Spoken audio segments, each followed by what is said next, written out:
अध्यक्ष महोदय, हर नव वर्ष देश के नागरिकों के लिए एक आशा का किरण होता है, लेकिन पिछले 50 दिनों में जो घटनाएं हमारे देश में घटी हैं, चाहे आतंकवादियों के द्वारा पठानकोट में घुसपैठ करके देश की एकता और अखंडता पर प्रश्न लगाने की कोशिश की गई, जिस पर इस सरकार की विफलताएं भी उजागर हुई हैं, चाहे एक विश्वविद्यालय में एक मासूम छात्र को आत्महत्या करने के लिए निर्भर इस सरकार के द्वारा किया गया, चाहे दूसरे विश्वविद्यालय में छात्रों के ऊपर राष्ट्रद्रोह का इल्जाम लगाया गया। आज ये मूल प्रश्न हम सबके सामने है कि सरकार का कर्तव्य क्या है कि लोकतंत्र के सिद्धांतों का हिफाजत करना और नागरिकों के कल्याण के लिए एक नई सोच विचारधारा अर्जित करना। और ये अतिशयोक्ति नहीं होगी अगर अध्यक्षा महोदय मैं कहूं कि ये सरकार का उत्तरदायित्व तो नहीं बनना चाहिए, ये तो सरकार का धर्म बनना चाहिए। लेकिन पिछले 2 वर्षों में जो हमने देखा है कि एक असहिष्णुता का वातावरण पूरे देश में, विरोधाभास को कुचलने की हर संभव प्रयास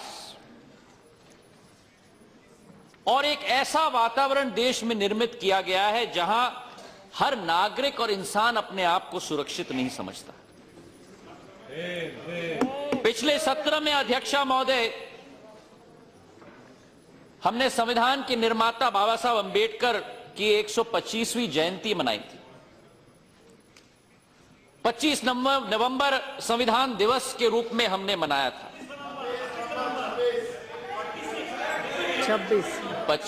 26 को हम लोग ने क्रियान्वयन किया था। 26 को अडॉप्ट किया। काफी कुछ समय हमने अपनी प्रतिबद्धता बाबा साहब अंबेडकर के प्रति अर्जित की, लेकिन आज एक हिंदी का कहावत मुझे याद आती है कि हाथी के दांत खाने के और दिखाने के और। प्रवचन तो यहां अध्यक्षा महोदय दिया गया कि संविधान के मूल्यों की सुरक्षा हमें करनी चाहिए और बाहर संविधान के अधिकारों को बर्बरता की तरह कुचला जा रहा है। ये रोज ये सरकार की कुशलता इससे प्रमाणित होती है। आज वर्तमान में अध्यक्षा महोदय ये सोच ये सरकार प्रचारित करनी चाहती है कि एक ही सोच चलेगा, एक ही धर्म चलेगा, एक ही संस्कृति चलेगा इस देश में, जबकि हमारे देश की एक विरासत है वासुदेव कुटुंबक। पूरा विश्व एक परिवार है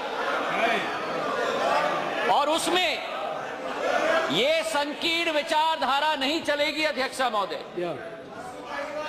एक व्यापक दृष्टिकोण हमें अपनाना ही होगा और ये मैंने अध्यक्षा महोदय पहले भी कहा है कि हमारा देश एक गुलदस्ता है जिसमें हर जाति हर धर्म के फूल की सुगंध पूरे विश्व में उजागर होगी। ये हमारी देश की विशेषता है।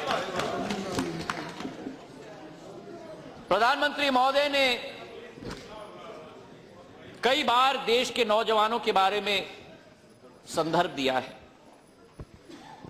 डेमोग्राफिक डिविडेंड की बात की जाती है, कैसे हम अपने नौजवानों को शिक्षित करें, कैसे हम अपने नौजवानों को कुशल करें। मैं सहमत हूं कि आज देश की अगर एक आधारशिला है तो वो युवाओं में है, वो ही हमारी ताकत है। लेकिन आज देश के युवाओं की क्या स्थिति है अध्यक्षा महोदय? आपके और हमारे राज्य में, मध्य प्रदेश में व्यापम का कांड, पंजाब में ड्रग्स पूरी तरह से प्रादेशिक स्तर पर व्यापक, एफटीटीआई की संस्था पर लोगों की आवाज को बंद की जा रही है।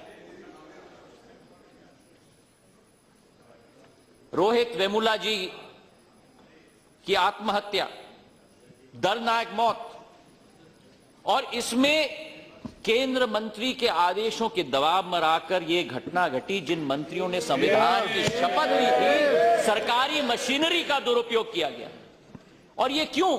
ये इसलिए क्योंकि अगर कोई विचारधारा आप और मुझसे भिन्न हो तो उस विचारधारा को कुचला जाना चाहिए। यही इस सरकार की सोच है।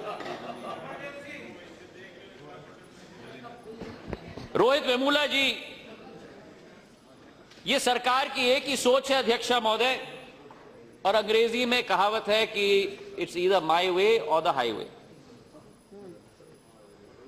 रोहित ने अपने आत्महत्या के पत्र में एक वक्तव्य दिया था और मैं कोट करूंगा, My birth is my fatal accident. I can never recover from my childhood loneliness, the unappreciated child from my past. Unquote. इस वाक्य को हमें अपने दिल में बार बार दोहराना होगा। कार्ल सगान की तरह यह विज्ञान का लेखक बनना चाहता था। इनकी मां एक दर्जी, इनके पिता एक सुरक्षा कर्मी। अपने जीवन की कमाई के आधार पर इस नौजवान को हैदराबाद सेंट्रल यूनिवर्सिटी में अपने पीएचडी परस्यू करने के लिए एडमिशन दी गई। लेकिन इस नौजवान ने अध्यक्षा महोदय एक गलती की है। उसने एक गलती की है कि जो वो सोचता था उसे व्यक्त करने की साहस उस नौजवान ने रखी। एक जोशपूर्ण छात्र था, अनेक मुद्दों पर चर्चा करता था, बाबा साहब अंबेडकर जी की चर्चा करता था, बीफ बैन पर, सांप्रदायिक दंगों के आधार पर। हां, और आंदोलन और झगड़े अध्यक्षा महोदय विश्वविद्यालय, किसी भी विश्व के विश्वविद्यालय का एक महत्वपूर्ण अंग होता है। पर चाहिए हमें एक ऐसा कुलपति जो उस स्थिति को संभाल पाए और सुलझा पाए। पर इस कुलपति ने तो हर हद को पारित कर दिया। रोहित के साथ 4 छात्रों को निलंबित किया। केवल निलंबित नहीं किया अध्यक्षा महोदय, उसकी छात्रवृत्ति को भी भंग कर दी और उसके साथ उसको हॉस्टल से भी बर्खास्त कर दिया, मजबूर कर दिया टेंट पे बाहर रहने के लिए, और कॉलेज परिसर से भी उसे वर्जित किया गया, प्रवेश उसकी वर्जित की गई। आर्थिक और सामाजिक दबाव उस पर डाला गया।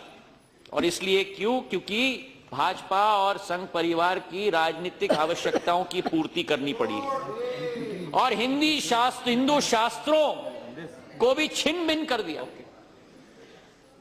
उस कुलपति ने अधिकार और बहिष्कार के प्रिंसिपल्स का इस्तेमाल किया, pitting the excluded against the entitled. और इसी सोच और विचारधारा में अध्यक्षा महोदय हमारे सरकार के केंद्र मंत्रियों ने भी, यह अतिशयोक्ति नहीं होगा अगर मैं कहूं कि अनुचित दखल अंदाजी उसमें की है। हमारे मंत्री दत्ता रे साहब ने क्या कहा अपनी चिट्ठी में रोहित के बारे में, and I coat, casteist, extremist, anti national. What is anti-national? एक नौजवान छात्र के बारे में, और उसके बाद अध्यक्षा महोदय, उसके बाद हमारी मानव संसाधन मंत्री स्मृति ईरानी जी, 4 महीनों में 5 चिट्ठियां लिखी गई कि जल्द से जल्द तुरंत कार्रवाई होनी चाहिए। अध्यक्षा महोदय, मैं विवश हूं पूछने के लिए सदन में, क्या बाबा साहब अंबेडकर के राह में चलना राष्ट्रद्रोह का राह है? इस प्रश्न का उत्तर हमें इस संसद में देना होगा। पूरे प्रशासनिक अमले का दुरुपयोग किया गया ताकि संघ परिवार की नीति और कार्यक्रम सफल हो पाए। और असलियत यह है कि कुछ छात्रों के खिलाफ पूरा भारत सरकार का पहाड़ टूट पड़ा। हमने कभी भी इतिहास में किसी भी विश्वविद्यालय में ये देखा है कि भारत सरकार का इतना हस्तक्षेप हो एक विश्वविद्यालय के कार्य प्रणाली के आधार पर। बाबा साहब अंबेडकर जी ने हमें क्या सिखाया? उन्होंने कहा, शिक्षित हो, सुन लीजिए, आपकी भी बारी आएगी, संगठित हो और अन्याय के विरुद्ध अपनी आवाज को उठाओ। और एक तरफ यह सरकार बाबा साहब अंबेडकर की मूल्यों की प्रचार कर रही है और बाहर जाकर दलितों के ऊपर अत्याचार कर रही है। यह इनकी कथनी और करनी में अंतर। और अध्यक्षा महोदय, असलियत इस सरकार की, इनका पर्दाफाश धीरे धीरे जरूर हो रहा है। मुझे तो आश्चर्य हुआ, हमारे प्रधानमंत्री साधारण तौर पर हर मुद्दे पर ट्वीट करते हैं, लेकिन इस नौजवान छात्र के आत्महत्या पर 5 दिन बाद इन्होंने चुप्पी तोड़ी। 5 दिन बाद, और वो भी जब ये एक विश्वव्यापक मामला बन चुका, और जब मन की बात का समय आया तो एक शब्द इस नौजवान के बारे में।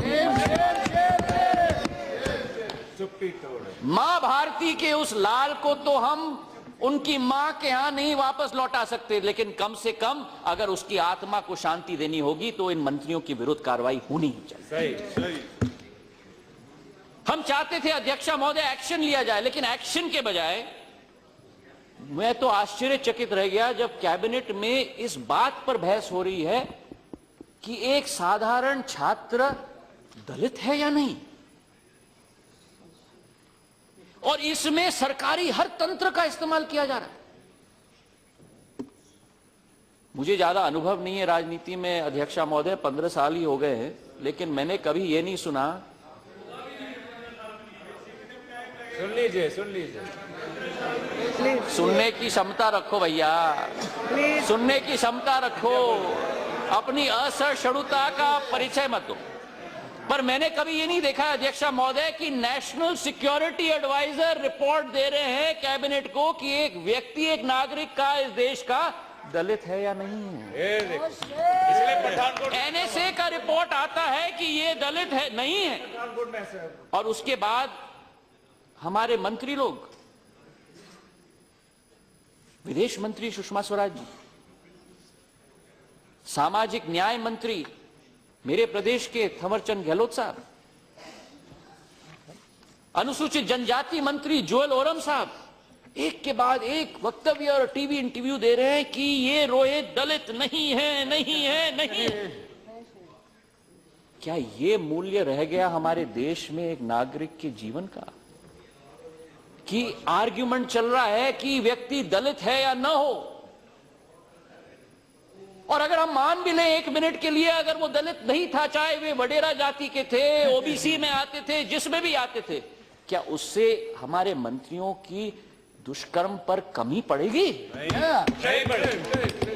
और क्या ये मूल्य सिद्धांत रह गए हमारे देश में कि जाति के आधार पर हम कहेंगे कि किसी व्यक्ति के जीवन की कीमत रह गई या नहीं, और हम शोक जता पाएंगे या नहीं? और ये प्रश्न ये सरकार को आज जवाब देना होगा। अध्यक्षा महोदय, कल हमारे राष्ट्रपति जी ने अपने अभिभाषण में कहा, एंड आई कोट, कि पॉलिटिकल डेमोक्रेसी कैनॉट लास्ट। गलत शब्द हो तो मैं बाद में देख लूंगी जी, political democracy cannot last unless there lies at the base of it a social democracy. और आज ये वास्तविकता है कि दलित और अल्पसंख्यक छात्रों के विरुद्ध भेदभाव हमारे संस्थानों में हो रही है। अगर हैदराबाद सेंट्रल यूनिवर्सिटी की हम बात करें, हैदराबाद सेंट्रल यूनिवर्सिटी में अध्यक्षा महोदय, आज जब कोई भी विद्यार्थी प्रशासनिक मामले के लिए जाता है जो दलित हो, उसे बाहर खड़ा रहने को कहा जाता है।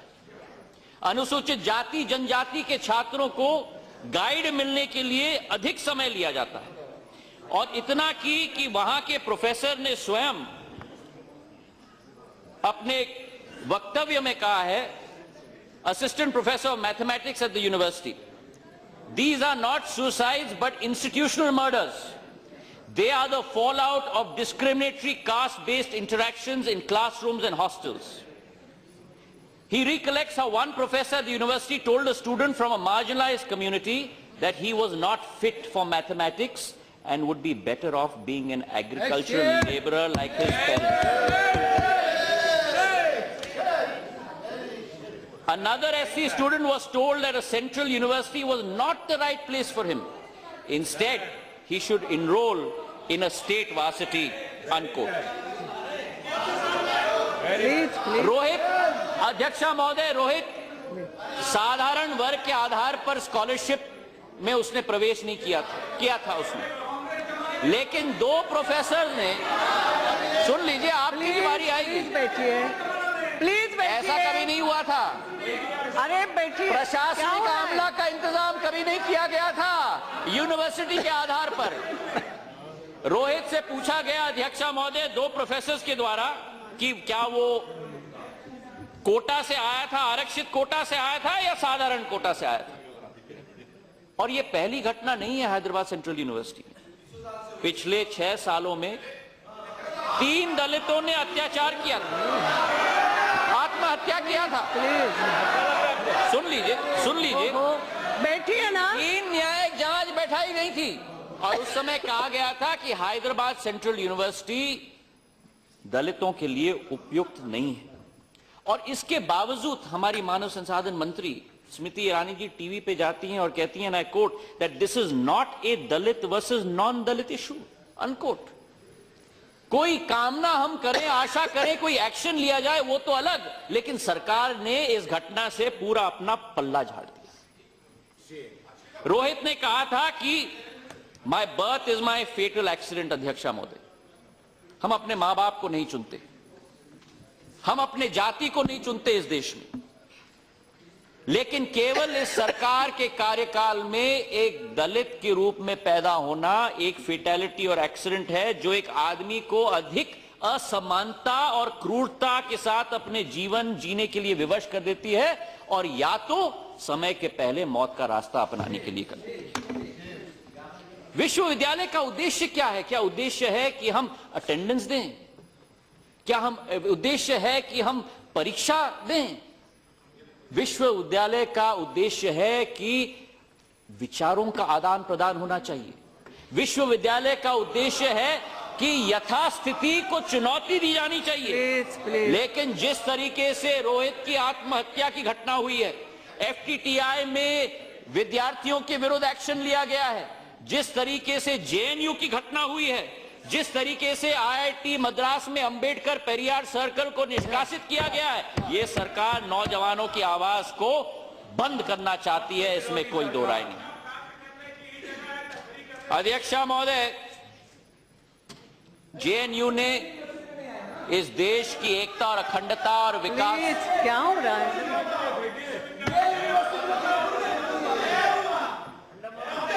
मेरे भाई सांसद इतने उत्तेजित क्यों हो रहे हैं? सुन लीजिए, अपने जवाब में आप जवाब दे दीजिए जो भी देना है। असहिष्णुता का परिचय मत दो, सुन लो बाबा। जेएनयू ने इस देश की विकास और प्रगति में बहुत योगदान। अध्यक्षा मेरा महोदय, सबसे निवेदन है, don't take it something political या कुछ। अगर विश्वविद्यालयों में कुछ हो रहा है तो सबको सीरियसली सोचना है इस बारे में। प्लीज, ये कमेंट्स करने से नहीं होना चाहिए। Absolutely right, very good.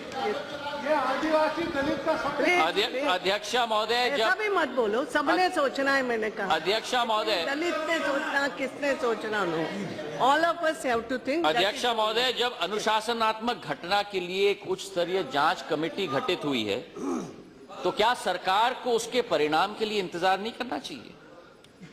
गृह मंत्रालय के आदेश पे दिल्ली पुलिस कैंपस में चली गई और जिसको चाहे उनको अरेस्ट कर दिया, और आंतरिक प्रक्रिया को राख में ताक पर रखकर, अध्यक्षा महोदय, आंतरिक प्रक्रिया को ताक पर रखकर उस संस्थान को पूरी तरह से नष्ट करने की कोशिश रह गई है।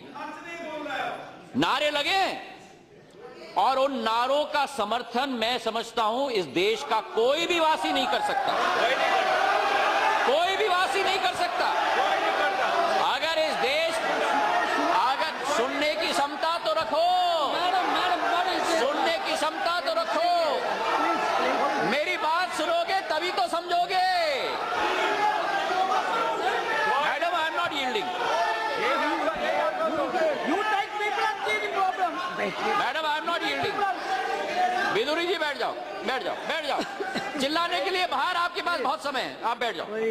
बहुत समय है आपके पास बाहर। और आपकी क्षमता भी बहुत है, आपकी आवाज की क्षमता भी बहुत है, आपकी आवाज की क्षमता भी बहुत है। अध्यक्षा महोदय, उन नारों का समर्थन मैं समझता हूं कि इस देश का कोई वासी नहीं कर सकता। उसकी जितनी कड़ी की उतनी जितनी भी हम कड़ी आलोचना करें वो कम है, लेकिन 8 छात्रों के नारों के अनुसार 8000 छात्रों के विश्वविद्यालय पर कलंक लगाना, इससे बुरी बात इस देश में नहीं हो सकती। अध्यक्ष महोदय, मंत्री उस यूनिवर्सिटी से योगी आदित्यनाथ जी ने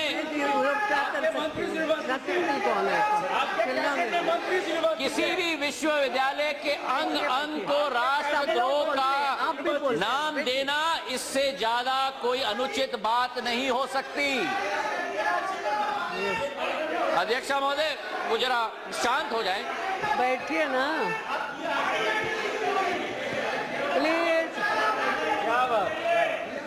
प्लीज प्लीज। अध्यक्ष महोदय, विदुड़ी जी थोड़ा शांत हो जाइए। विदुड़ी जी बैठिए, आप बैठिए।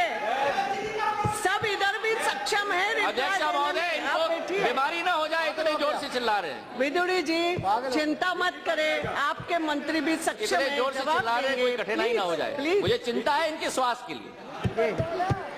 बताइए, बोलिए। अध्यक्ष महोदय, 8 छात्रों के कथन के आधार पर एक विश्वविद्यालय पर कलंक लगाना, इससे दुखद घटना नहीं हो सकती। और सरकार के सांसद योगी आदित्यनाथ जी ने क्या कहा, मैं कोट करूंगा उनको। It has become a habit there, running with grant provided from the tax paid by the people, JNU has become a blot on education. Such an institution should be closed down in the interest of the nation. Unquote. हमारे गृह मंत्री राजनाथ सिंह जी ने क्या कहा इस घटना के बारे में, एंड आई कोट, देश की सच्चाई समझने की जरूरत है। जेएनयू की घटना को हाफिज सईद का समर्थन हासिल है। Where is the proof? Where is the proof, Communist? और जब मालूम पड़ा कि उनकी कोई ट्वीट नहीं है, तो फिर चेहरा नहीं रहा दिखाने के लिए पूरे देश में। क्या देश के गृह मंत्री को जांच पड़ताल नहीं करना चाहिए कोई वक्तव्य देने के पहले? और यह भी मैं कहूं अध्यक्ष महोदय कि सरकार की जेएनयू के प्रति ये व्यवहार केवल 9 फरवरी के नारों के आधार पर नहीं है। ये सरकार चाहती है कि इस संस्था की आवाज को बंद किया जाए। क्यों? क्योंकि जेएनयू के छात्रों ने भगवा आतंकवाद का मुद्दा उठाया, जेएनयू के छात्रों ने दादरी का मुद्दा उठाया था, जेएनयू के छात्र ने यूजीसी के भवन में बजट के आवंटन की कटौती का मामला उठाया था, और जेएनयू के छात्रों ने रोहित वेमुला का मुद्दा उठाया था। इसलिए उनकी आवाज को बंद करने की कोशिश की जा रही है। प्रश्न ये है अध्यक्ष महोदय, मोहम्मद सलीम, प्रश्न ये है अध्यक्ष महोदय, ये फिर उन्हें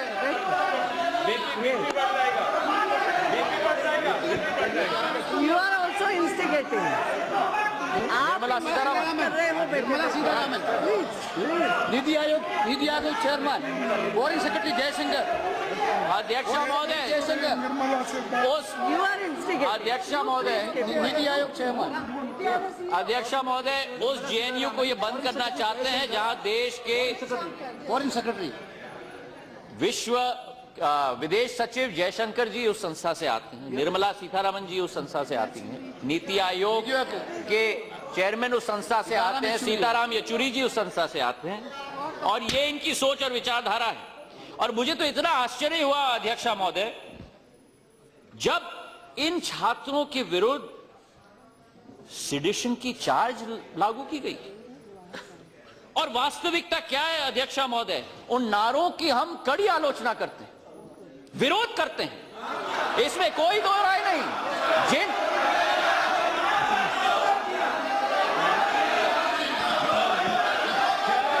मेरी बात सुन लो, फिर आपको समझ जाएगा। मैं यील्ड नहीं करने वाला, मैं आपके दबाव में नहीं आने वाला। आप मेरे आवाज को बंद नहीं कर सकते संसद के अंदर। जो मुझे कहना है आपको तो सुनना ही होगा। सम्मान पूर्वक मैं आपसे निवेदन करना चाहता हूँ, सम्मान पूर्वक। आप मुझसे बुजुर्ग हैं, मैं सम्मान पूर्वक आपसे निवेदन प्लीज क्या है? अब आप फिर उठ गए, अब आप उठे रहिए, आप बैठिएगा मत। विदुड़ी जी आप अध्यक्षा महोदय, मैं भी चाहूंगी। उन नारों की हम जितनी आलोचना करें वो कम है, लेकिन केवल नारे देना अपराधीकरण की श्रेणी में नहीं आता और राजद्रोह की श्रेणी में नहीं आता।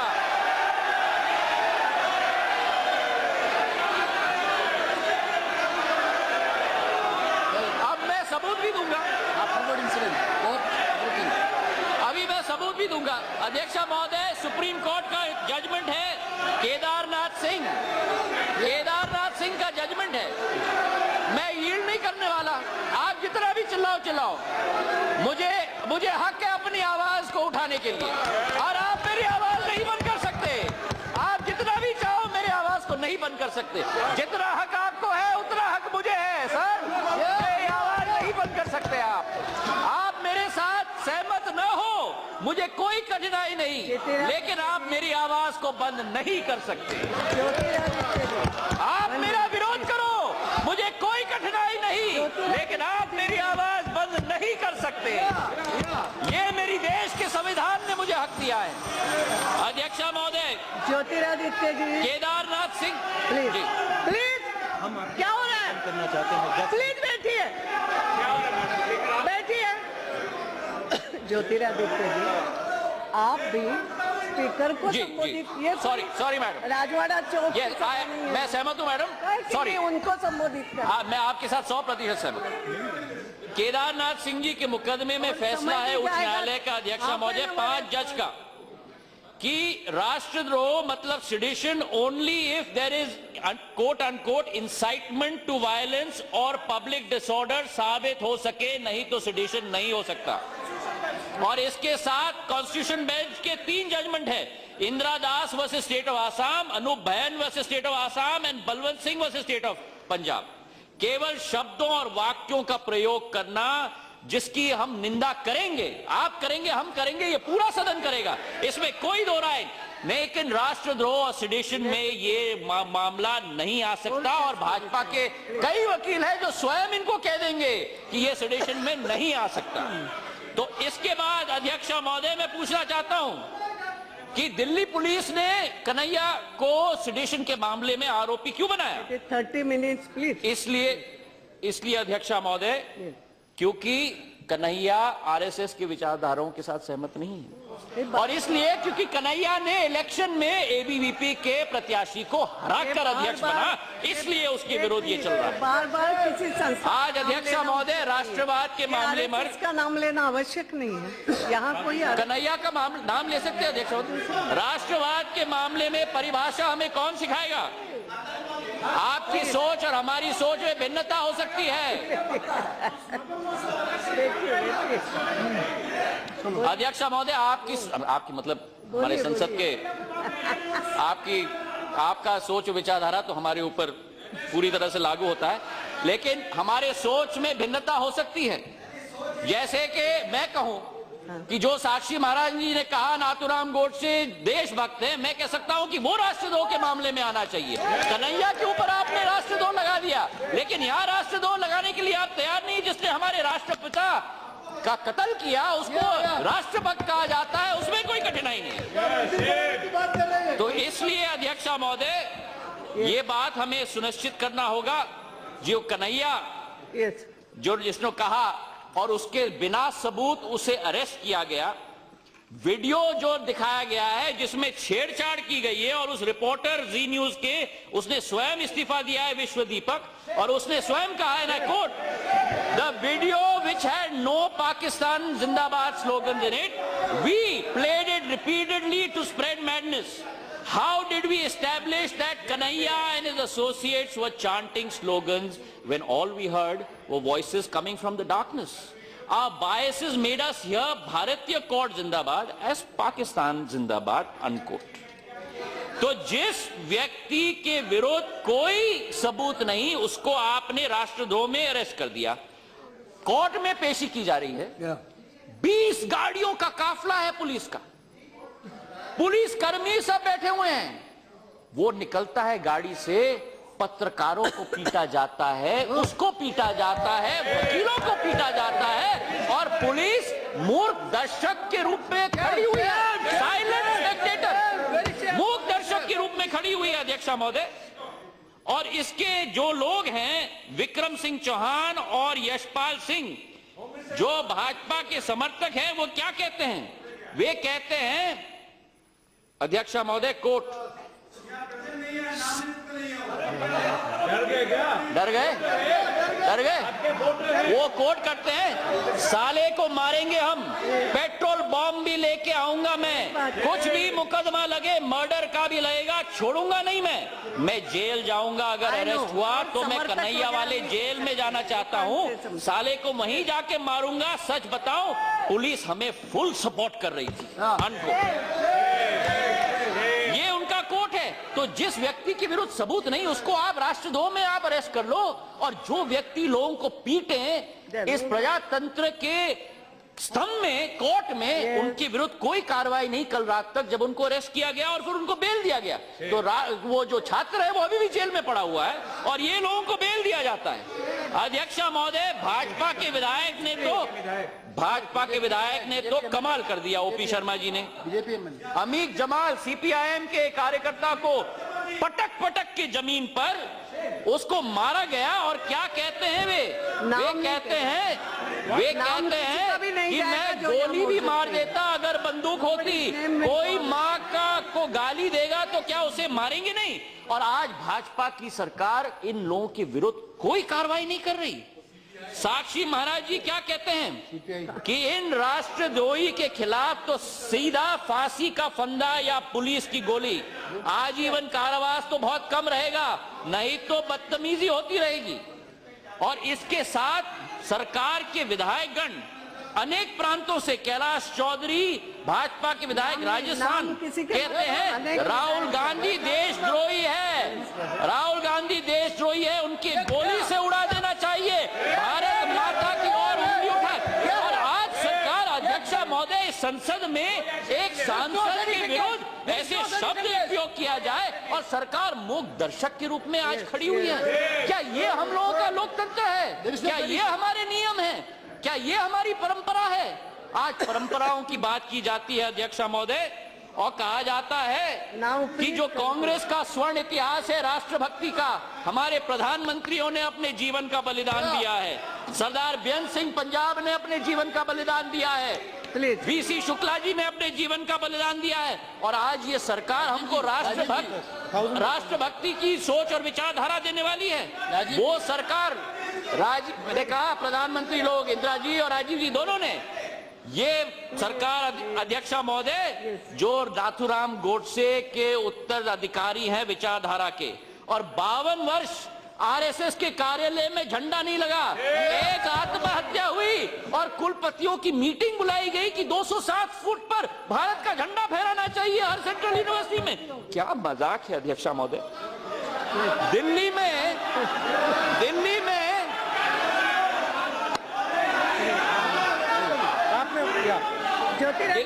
में अध्यक्ष महोदय, अफजल गुरु के प्रदर्शनकारियों के विरुद्ध राष्ट्रद्रोही का मुकदमा, और वहां जम्मू कश्मीर में सरकार बनाने के लिए जिस पीडीपी ने कहा कि अफजल गुरु की फांसी अन्याय है, उनके साथ हाथ मिला के वहां सरकार बना रहे। ये कहां का कथन है अध्यक्ष महोदय? अध्यक्ष महोदय, जिस पूर्व की सरकार ने आतंकवादियों को सरकारी प्लेन में बैठाकर दाएं बाएं पठानकोट छोड़ने चले गए, वही मसूद अजहर जो पठानकोट का मास्टरमाइंड है, अब ये लोग हमें राष्ट्रभक्ति का उच्चारण देंगे। अंत में अध्यक्ष महोदय, मैं यही कहना चाहता हूं कि हर साल नए नारे निकलते हैं। पिछले साल डिजिटल इंडिया और मेक इन इंडिया, इस साल स्टार्टअप इंडिया और स्टैंड अप इंडिया। असलियत है कि आज हमारे नौजवान को चाहिए सम्मान, live and let live in India. प्रधानमंत्री जी ने कहा कि 4D, आखिरी अध्यक्ष महोदय, 4D की मंत्र, D for democracy, D for demography, D for demand, D for deregulation. Democracy के मामले में अपने विचार की अभिव्यक्ति को स्वतंत्रता कुचली गई, डेमोग्राफी के मामले में हमारे नौजवान सड़क पर खड़े हैं, डिमांड के मामले में किसान आत्महत्या कर रहा है और डीरेगुलेशन में विश्वविद्यालय को शिकंजे पर डालकर उसकी पूरी स्वतंत्रता खत्म की जा रही है। सबका साथ सबका विकास आपका नारा।